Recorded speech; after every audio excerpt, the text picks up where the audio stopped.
El librero de Fan Mer, traído a ustedes por RUW Radio Única Wonderland, su podcast sobre literatura.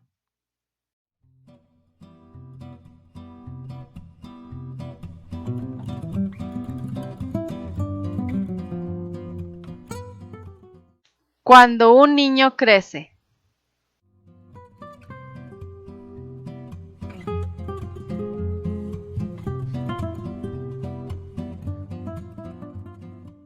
Es curioso cómo la mirada del mundo se altera con la edad. Lo que antes era un fascinante misterio, después se convierte en una pesadilla. Descubrimos nuestro verdadero ser entre juegos y risas, y lo ponemos a prueba cuando el color se ha desvanecido. En esta ocasión le damos la bienvenida a un programa donde encontrarán 2 libros aptos para cualquier edad, y uno extra que sin duda podrán disfrutar recordando su infancia, los miedos y el crecimiento que se da a lo largo de la vida. Acompáñenos en una nueva emisión de El Librero de Fan Mer. ¡Comenzamos!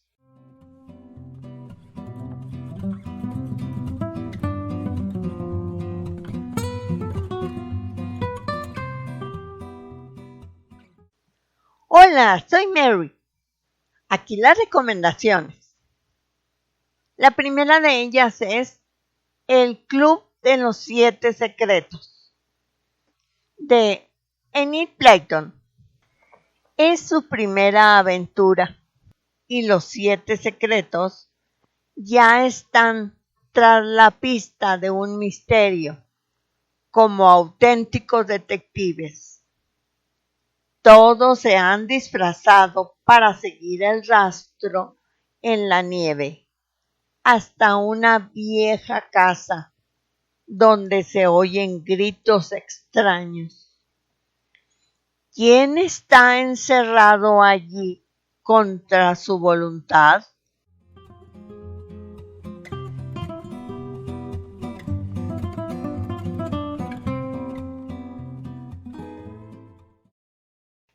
La segunda recomendación es El Super Zorro, de Roald Dahl. Un valle, 3 granjas, 3 malvados granjeros y un bosque. Y en él, Don Zorro, quien con astucia se enfrentará a los vicios y malas costumbres de los 3 bribones más sinvergüenzas del valle: Bufón, Buñuelo y Benito.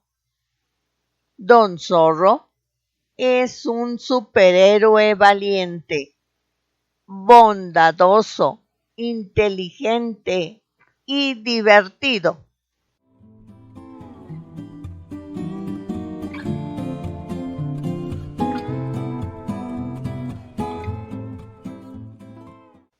Como tercera recomendación, les traemos un libro de Stephen King para celebrar que este 21 de septiembre fue su cumpleaños. Doctor Sueño, de Stephen King. Danny Torrance, aquel niño aterrorizado del Hotel Overlook, es un adulto alcohólico y sin residencia fija, que va de ciudad en ciudad, atormentado por sus visiones y por los fantasmas de su infancia, que ha aprendido a controlar, pero no a eliminar de su mente. Un día se siente atraído por una ciudad de New Hampshire, donde encontrará trabajo en una residencia de ancianos y donde se apuntará a las reuniones de Alcohólicos Anónimos. En ese lugar le llega la visión de Abra Stone, una niña que necesita su ayuda.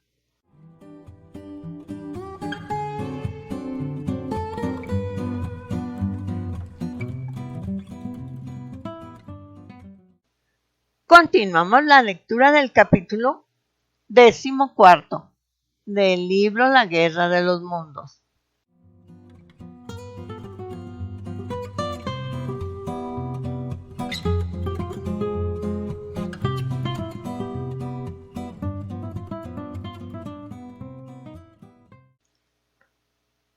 Intercambiaban bromas. Se los van a comer. Somos los domadores de bestias y cosas por el estilo. Poco después de eso, un grupo de policías llegó a la estación. Comenzó a desalojar al público de las plataformas y mi hermano volvió a salir a la calle.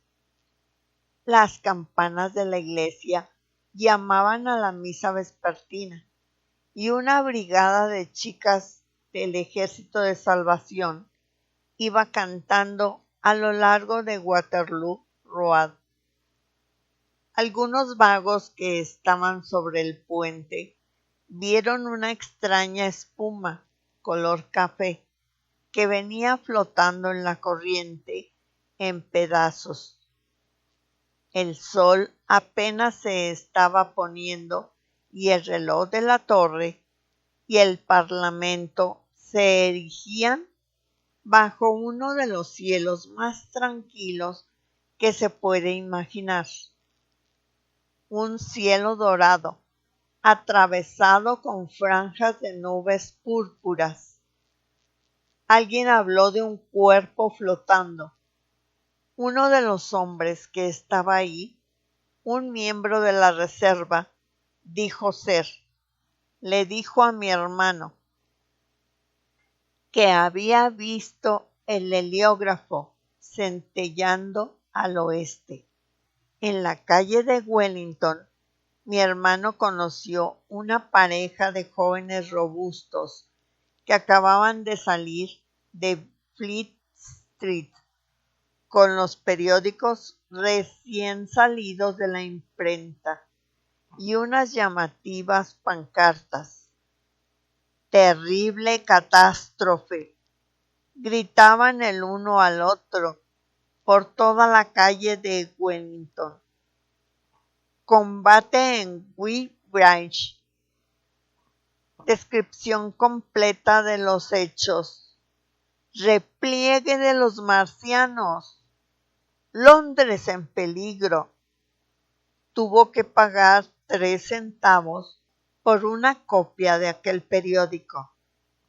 Fue hasta entonces, solo hasta ese momento, que se percató del inmenso poder y del terror que provocaban estos monstruos.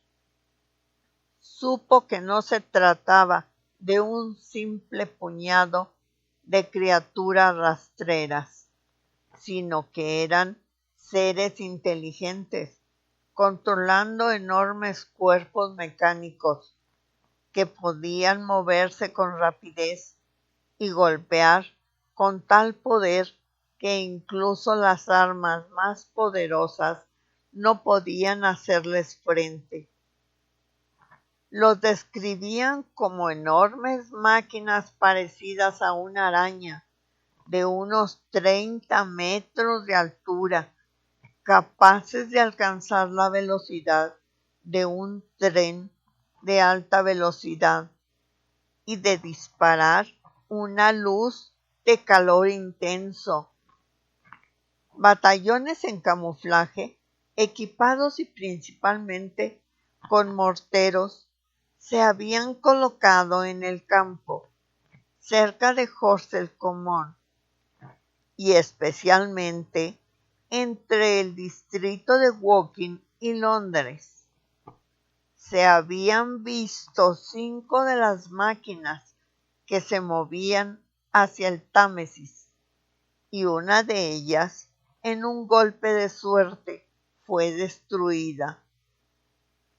En los casos restantes, los proyectiles fallaron y los batallones fueron destruidos, aniquilados por el rayo ardiente, aunque mencionó que hubo significativas pérdidas de soldados, el tono de la misiva era optimista. Los marcianos fueron repelidos. No eran invulnerables. Se habían retirado de nuevo a su triángulo de cilindros, en el círculo cerca de Woking. Los soldados con heliógrafos continuaban acercándose por todos lados. Las armas llegaban con rapidez desde Windsor, Portsmouth, and the South, Woolwich, incluso desde el norte.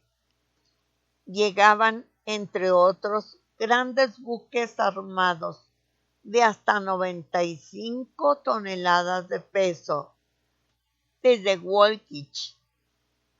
En total, 116 de estas armas estaban en posición de ataque o estaban siendo preparadas, cubriendo principalmente el área de Londres.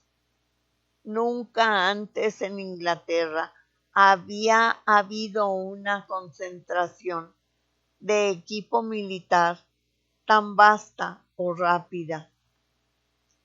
Se esperaba que cualquier otro cilindro que cayera pudiera ser destruido de inmediato por poderosos explosivos, mismos que se fabricaban y distribuían con rapidez. No había duda, afirmaba el reporte, de que la situación era de lo más extraña y delicada, pero se exhortaba al público a no caer en el pánico. Sin duda, los marcianos eran extraños y muy peligrosos, pero a lo sumo había 20 de ellos contra millones de nosotros. Las autoridades tenían razón al suponer, a juzgar por el tamaño de los cilindros, que no podía haber más de 5 marcianos dentro de cada uno, 15 en total, y al menos uno había sido eliminado, tal vez más. El público sabría con antelación cualquier avanzada peligrosa por parte de los marcianos, y se estaban tomando varias medidas para la protección de la gente en los suburbios amenazados del suroeste. Y así, con la reiterada afirmación de la seguridad de Londres y de la capacidad de las autoridades para enfrentar el problema, terminaba esta especie de proclama. Esto se imprimió en enormes caracteres sobre un papel tan fresco que aún estaba húmedo, y no hubo tiempo para agregar ni un solo comentario. Era curioso ver, me dijo mi hermano, con qué facilidad se deshicieron de los contenidos habituales del periódico para dar cabida a esta noticia. A todo lo largo de Wellington Street se podía ver a la gente doblando y desdoblando las páginas rosadas, mientras el Strand se llenaba de pronto con las voces de una armada de vendedores ambulantes que seguían a estos pioneros. Los hombres salían deprisa de los autobuses para asegurarse de adquirir un ejemplar. Sin lugar a dudas, estas noticias emocionaban mucho a la gente, cualquiera que hubiera sido el previo desinterés. Se cerraban las persianas de una tienda de mapas en el Strand. y se veía a un hombre con sus ropas de domingo que llevaba unos guantes amarillos y fijaba rápidamente detrás de la ventana unos mapas de Surrey, yendo por todo Strand hasta Trafalgar Square. Periódico en mano, mi hermano vio algunos de los fugitivos del oeste de Surrey. Había un hombre con su mujer y sus 2 hijos que llevaban algunos muebles en una carreta, como la que usan los verduleros. Venía en dirección del puente de Westminster y muy cerca venía un camión de heno con 5 o 6 personas de buen aspecto, algunas cajas y fardos. Estaban pálidos y su apariencia contrastaba extrañamente con la ropa dominguera de la gente que iba dentro de los autobuses. Algunas personas que vestían a la moda los miraban fijamente desde dentro de los taxis. Se detuvieron en Trafalgar Square, como si dudaran cuál camino tomar, y finalmente dieron vuelta hacia el este por Strand. Un poco más atrás venía un hombre con ropa de trabajo, manejando uno de estos triciclos modernos con una rueda delantera. Tenía la cara manchada de tizne.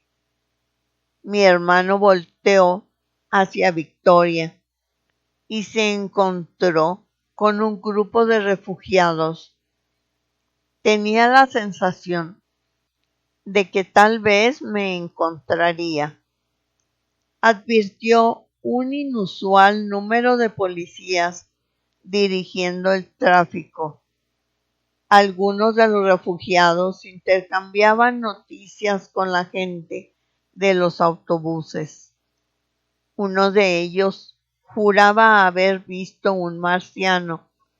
Son unos calentadores en zancos, caminando como hombres, le dijo.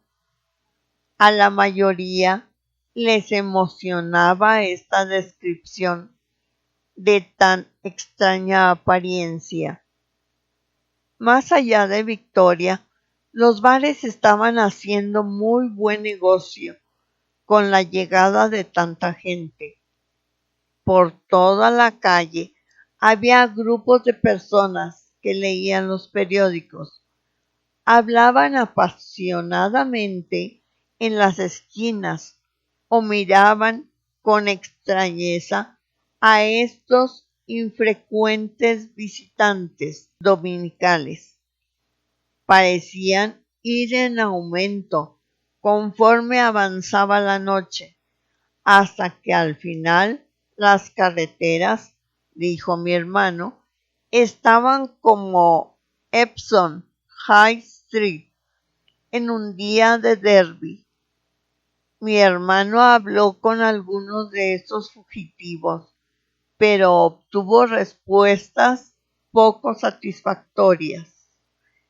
Ninguno de ellos pudo darle noticias de Woking, salvo un hombre que le aseguraba que Woking había sido destruido completamente la noche anterior. Yo vengo de Byfleet, dijo.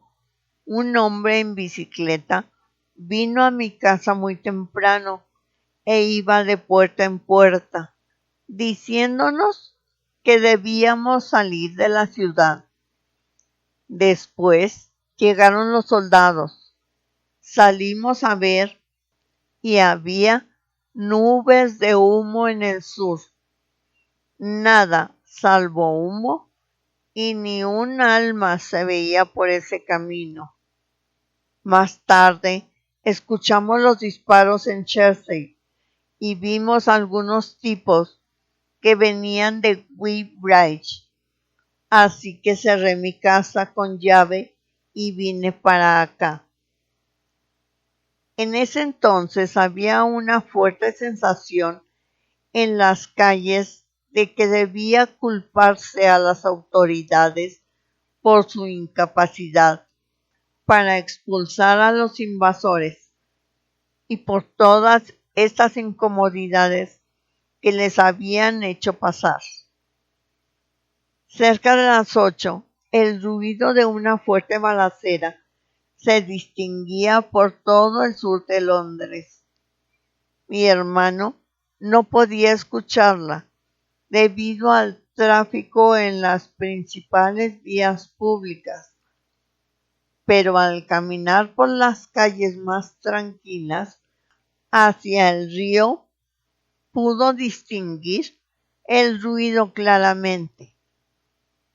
Caminó desde Westminster a su departamento, cerca del Regent's Park, alrededor de las 2. Estaba muy angustiado por mí y molesto por la evidente magnitud del problema.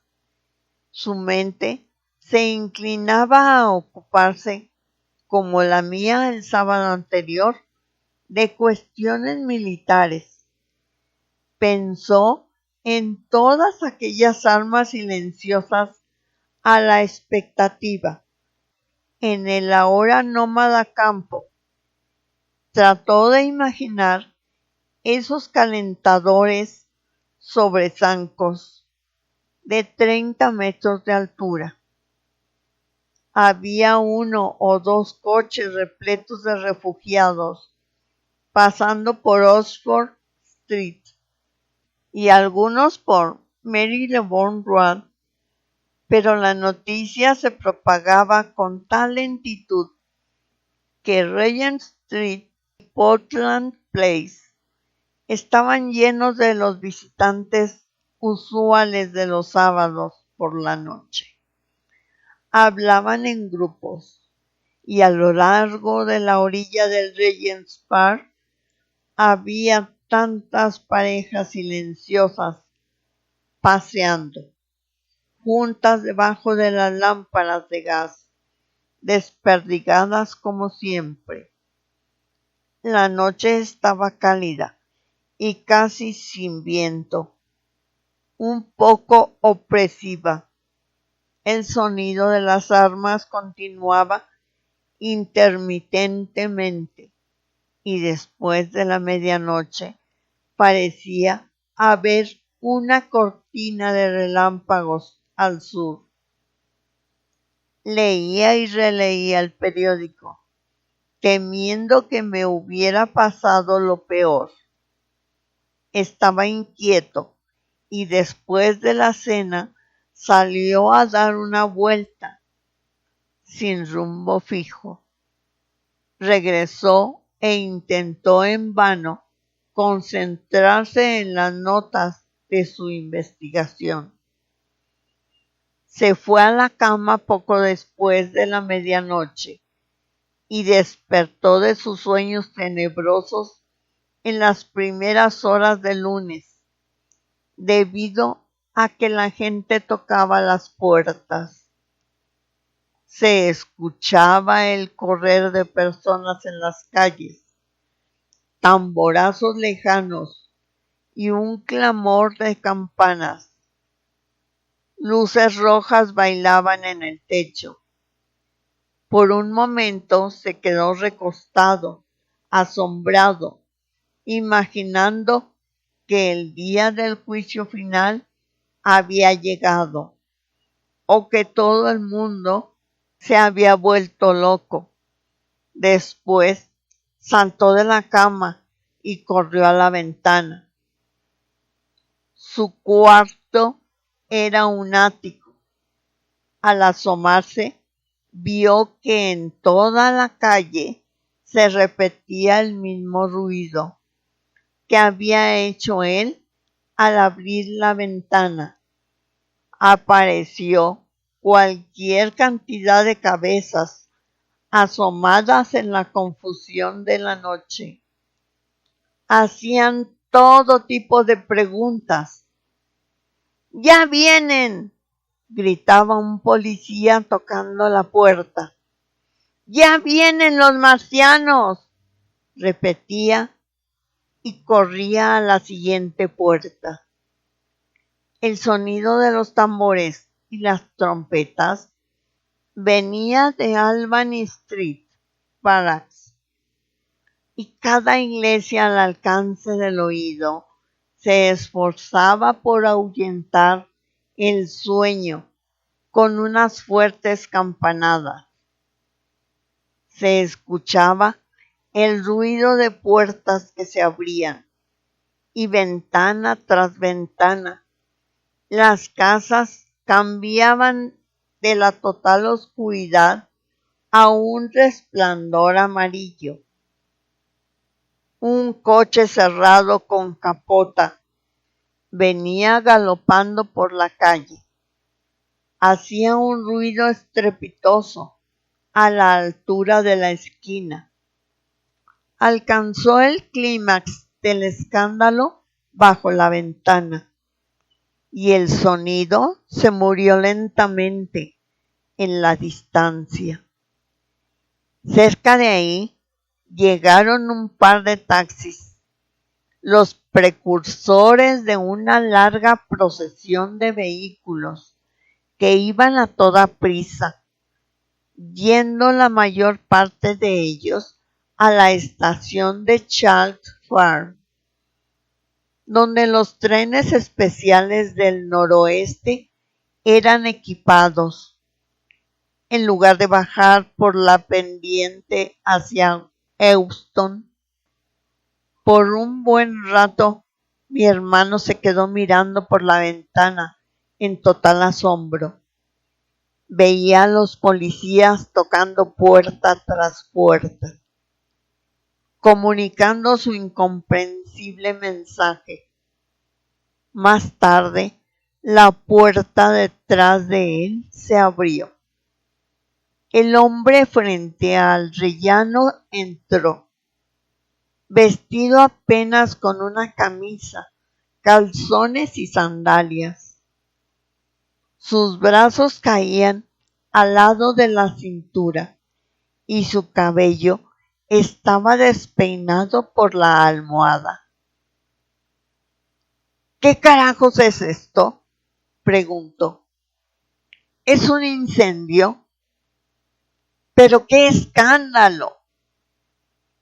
Los dos sacaron la cabeza por la ventana, esforzándose por escuchar lo que los policías gritaban. La gente salía de las calles aledañas y hablaba en grupos en las esquinas.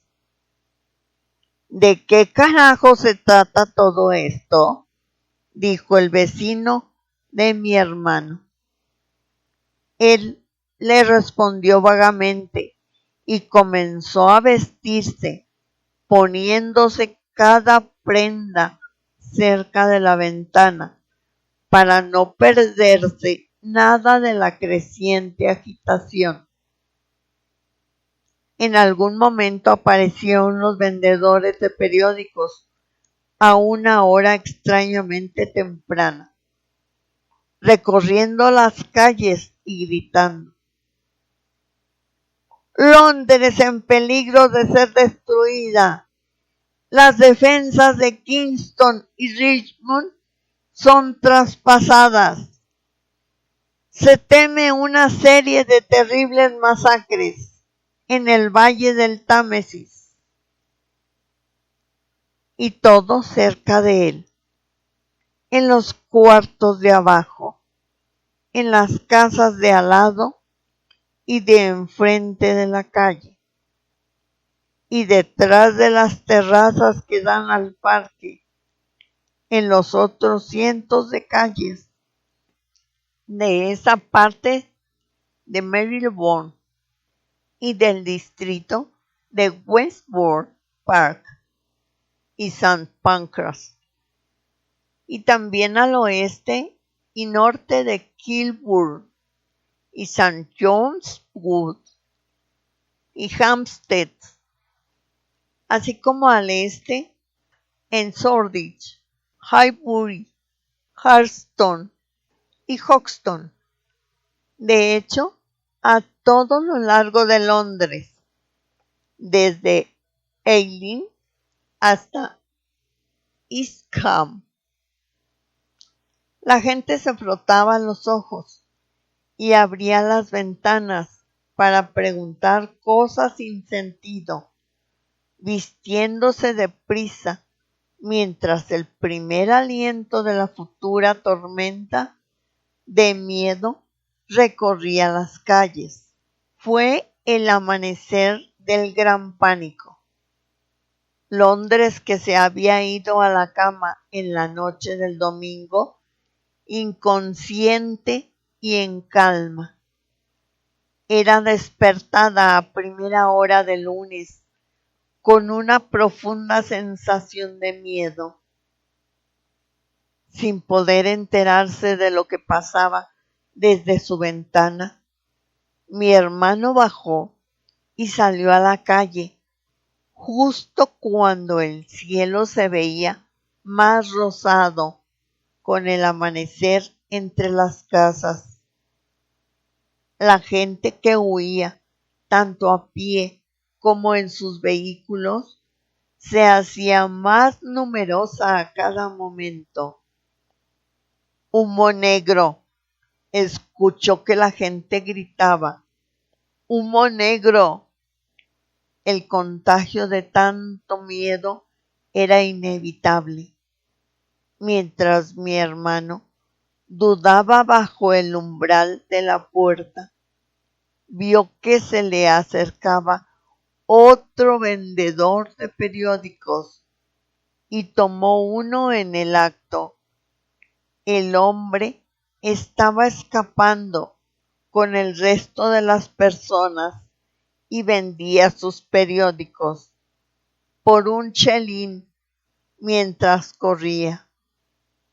Una grotesca combinación de lucro y pánico. En este periódico, mi hermano leyó la catastrófica misiva del comandante en jefe. Los marcianos son capaces de descargar enormes nubes de vapor negro y venenoso por medio de unos proyectiles. Han sofocado nuestros batallones, destruyeron Richmond, Kingston y Wimbledon y avanzan lentamente hacia Londres, destruyendo todo a su paso. Es imposible detenerlos. No hay escapatoria del humo negro más que ir deprisa. Eso era todo, pero fue más que suficiente. Toda la población de la ciudad, de 6 millones de habitantes, estaba conmocionada. Corría, huía y pronto se desbordaría en masa hacia el norte. ¡Humo negro! Gritaban las voces. ¡Fuego! Las campanas de las iglesias del vecindario repicaban a la par. Una carreta que manejaban descuidadamente se estrelló entre chillidos y blasfemias contra el abrevadero al final de la calle. Luces amarillas iban y venían sobre las casas hasta el cansancio, y algunos de los taxis que pasaban hacían alarde de sus farolas aún encendidas. Mientras tanto el amanecer crecía, cada vez más brillante en toda su quietud. Escuchó pasos corriendo de aquí para allá en las habitaciones y en las escaleras. Su casera se dirigió hacia la puerta, apenas envuelta en una bata y un chal. Su marido la seguía gritando. Conforme mi hermano comenzaba a entender la importancia de todas estas cosas, se metió a su cuarto rápidamente, metió todo su dinero en los bolsillos, en total unas 10 libras, y volvió a salir a la calle.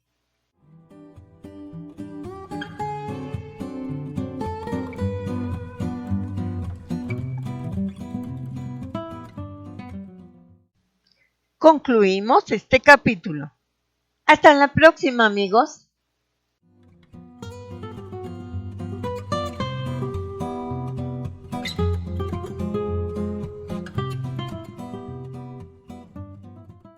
Espero que este programa los invitara a leer alguno de los libros recomendados. En lo personal, estoy ansiosa por comenzar Doctor Sueño. Desde que leí un fragmento que estaba al final del libro El Resplandor, quedé enganchada. Ha sido de esos libros que me llama para leerlo, pero no he podido. Cuéntenos qué están leyendo y recuerden suscribirse, es gratis, rápido y les avisará cada programa nuevo que tengamos. ¡Excelente semana! ¡Chao!